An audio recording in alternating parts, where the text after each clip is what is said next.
और अब हमारे साथ कार्यक्रम में शामिल हो रही हैं Canara HSBC OBC life insurance में डायरेक्टर इन्वेस्टमेंट रितु गंगराड़े अरोरा जी। रितु जी, गुड मॉर्निंग, स्वागत है आपका सीएनबीसी आवाज पर।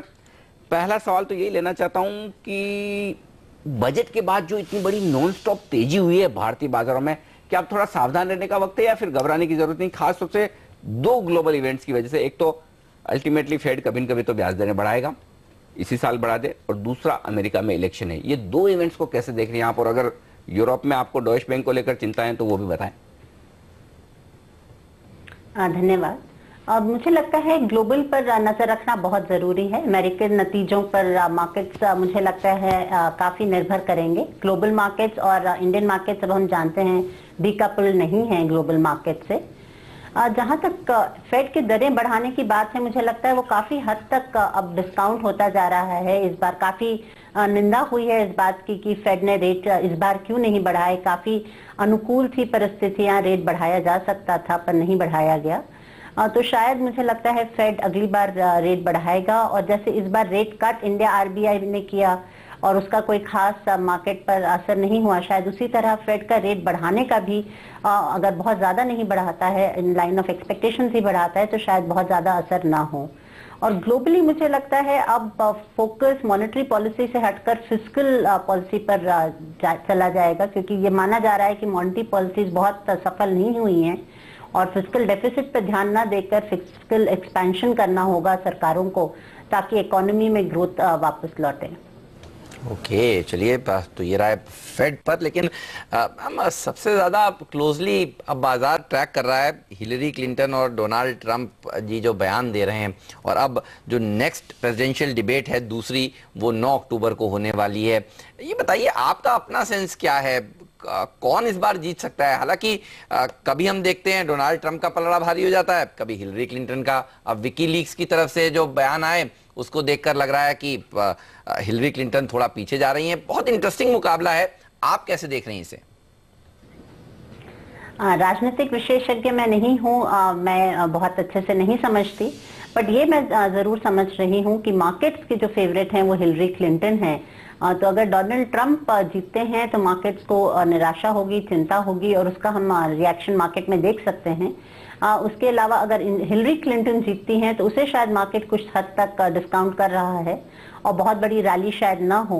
तो क्लियरली मार्केट ने अपना फेवरेट चुन लिया है जी।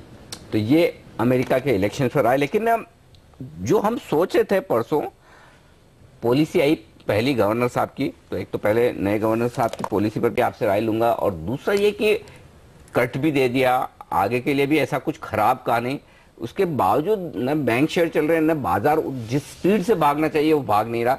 तो कैसे देख रहे हैं आप पॉलिसी के बाद के आउटकम को, और बैंकिंग शेयरों पर, दोनों ही सरकारी और प्राइवेट बैंक पर क्या राय है आपके?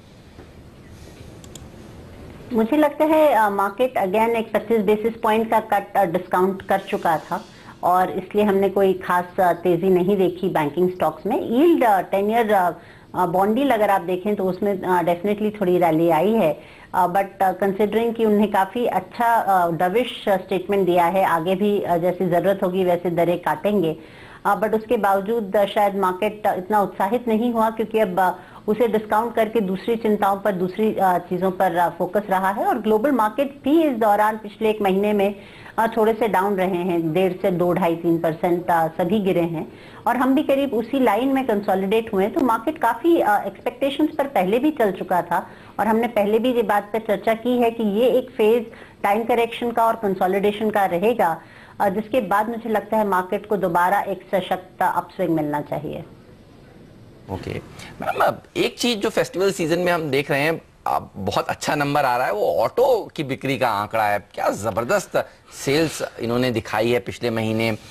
ऑटो शेयरों पर आपकी राय जानना चाहता हूं। पैसेंजर कार्स जैसे कि आप जानते हैं मेरे लिए हमें काफी समय से एक ओवरवेट सेक्टर रहा है ऑटो एंड, और नंबर बहुत ही अच्छे आ रहे हैं, और मुझे लगता है एक अच्छा कोना है हमारी इकोनॉमी का, जहां पर हम रिकवरी भी देख रहे हैं, बड़े रोबस्ट वॉल्यूम्स भी देख रहे हैं। ये जरूर थोड़ा सा डिस्काउंट करना चाहिए कि हम फेस्टिव सीजन में एंटर कर रहे हैं, इसलिए पाइपलाइन इन्वेंट्रीज फिल हो रही होंगी, इसलिए भी नंबर थोड़े से अच्छे दिख रहे हैं।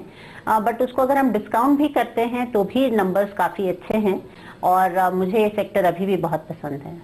अभी भी ये सेक्टर मजबूत है, और मजबूत क्या, देखिए इतनी जबरदस्त अच्छी तेजी बनी है तमाम शहरों में, चाहे वो 2 व्हीलर हो, 4 व्हीलर हो, कमर्शियल व्हीकल्स वाले हो, सबके सब। और इस बीच बाजार दिन के हाई पॉइंट पर लौटता हुआ दिख रहा है। निफ्टी रिकवर हो गया पूरा, और बैंक निफ्टी हरे निशान में आया पहली बार। ये एक बहुत ही बेहतरीन संकेत है बाजार के लिए। तो 8,775 का हाई है, उसके बेहद करीब हम ट्रेड कर रहे हैं, सेंचुरी मारता हुआ। सेंसेक्स और बैंक मिड कैप में आधा परसेंटेज। ये मिड कैप शेयरों पर राय लेना चाहता हूं। ज्यादातर घरेलू फंड मैनेजर्स हमारे ऋतु जी बुलिश होते हैं इन शेयरों पर, ज्यादा पैसा वहां जाता है उनका। लाइफ टाइम हाई पर मिड कैप इंडेक्स ट्रेड करें, आपको सावधानी लगती है या नहीं? स्टोरी इतनी दमदार है कि इन भाव में भी बुरे नहीं है ये शेयर। नए निवेश मुझे लगता है बहुत सोच समझ कर करना चाहिए। ऐसा नहीं है कि सभी शेयर निवेश के लायक हैं मिड कैप्स।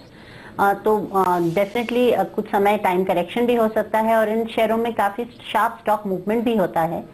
जो हम फंड मैनेजर्स होते हैं वो काफी क्लोजली ट्रैक कर रहे होते हैं, बट अगर इंडिविजुअल्स निवेश करते हैं तो सावधानी से करें। और ये बहुत बड़ा पूल है, आप इंडेक्स मिड कैप इंडेक्स के बाहर भी देख सकते हैं, बहुत सारे मिड कैप स्टॉक्स हैं। तो एक बॉटम अप सिलेक्शन से ही करें, फंडामेंटल एनालिसिस करके ही नया निवेश करें इन स्टॉक्स में, क्योंकि कुछ काफी महंगे हैं।